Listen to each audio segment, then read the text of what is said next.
Welcome back. Now, with news of a new revision on the horizon, we wanted to take a look at the original Ouya. Let's see what it's got.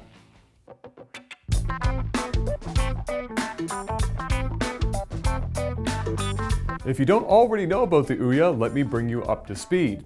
Back in 2012, Ouya took the Kickstarter community by storm, promising an open source console that would help grow the indie game community. It would eventually go on to raise an amazing $8 million. I wanted to know what all the buzz was about, so I picked one up. Let's unbox it.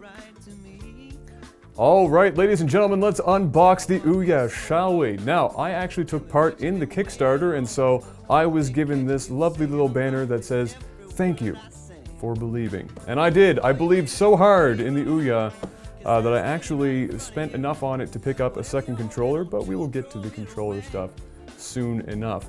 Comes in quite a nice box, kind of the shoeboxy kind of deal that some other peripherals are coming in these days. And there it is, already in front of you. Now, you're gonna notice that this is probably the smallest console that you've ever seen. I'm sure if somebody out there is a tech person and they say to themselves, well, if I tried really hard, I bet you I could stick a Raspberry Pi in something. And now that I've said Raspberry Pi, some people don't know what that means, but believe me, it's just a really small piece of tech.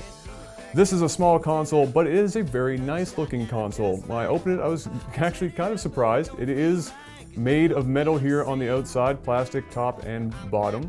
Has the Ouya name etched in the front of it as well.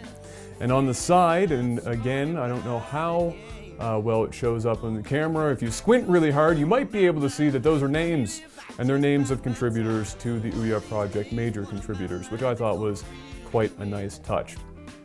On the back, you can see the ports that are available, which we have a HDMI port and a USB port, as well as a LAN port, a mini, I believe that is a mini USB, could possibly be a mini HDMI, I'm not sure from here, no, that's a mini USB, and a AC adapter plug, of course, so that you can turn this baby on with the sweet button on the top. So, there is your console.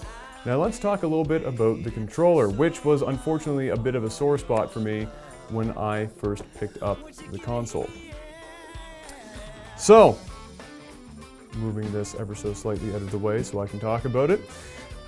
When you first look at this thing, one, it's not the ugliest controller I've ever seen in my life. It sports the same kind of brushed metal finish that the console itself has and the same black plastics, and so it's actually not too bad. They also have replaced the typical lettering over here with the Ouya name, which is a nice touch. The buttons themselves, unfortunately, are kind of cheap feeling when you press them in, which was a bit of an issue for me, as well as the D-pad wasn't all that great, but it's not quite as bad as, say, the Xbox 360's D-pad, which amongst the gaming community is legendary in its shoddiness.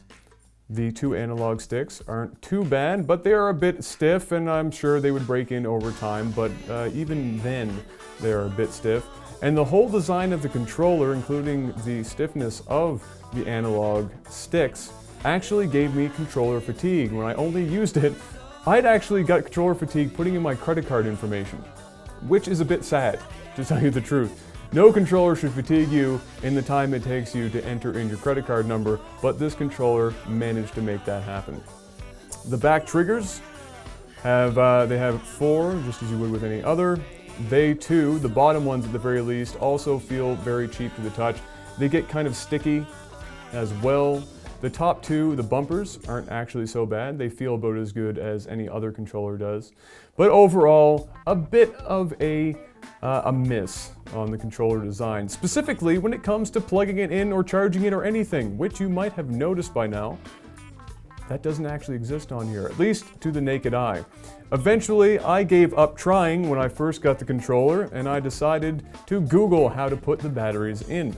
As it turns out, you have to do a little bit of deconstructing. You gotta get the fingernails in there. Boys, don't be trimming them too short, because you gotta use them for this. I wouldn't use a set of car keys, but there's your first battery. And the same thing for the sake of balance and everything else on the other side. Hold on.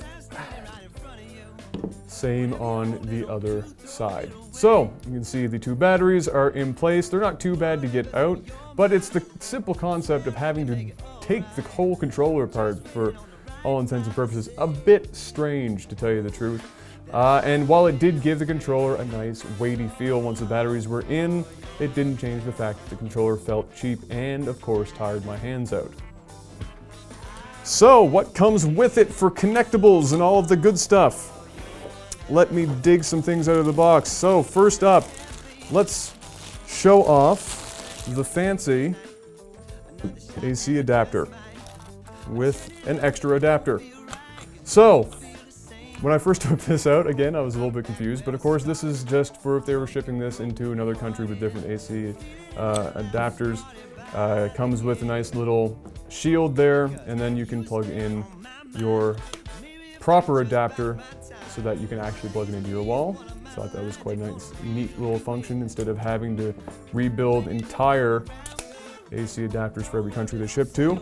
And lastly, surprisingly, comes with an HDMI cable, which a lot of stuff still does not come with these days for, I'm sure, expenses. So that's pretty much it. It is a nice looking console. The controller might not hit all the right places, but not the ugliest thing I've ever seen either. So we know it's a nifty little thing, but the big question is, how does it run? Unfortunately, it is pretty much just a supercharged cell phone in a tiny little box. However, that doesn't mean that it isn't very good in certain applications. The user interface is actually quite nice and reminds me a bit of Netflix or other similar services. The problems really start to crop up in playing games. Few games run smoothly, and stuttering is more of a norm than an oddity. The games list itself is sparse and comprised mostly of older apps that you've likely already seen before, though there are some games made specifically for the Ouya. The system also runs really hot, and the controller leaves more than just a little bit to be desired. Also, what was a bit perplexing was the inclusion of HDCP, which means that the free advertising this little guy so desperately needs won't be able to happen, given nobody can really record any footage off of it.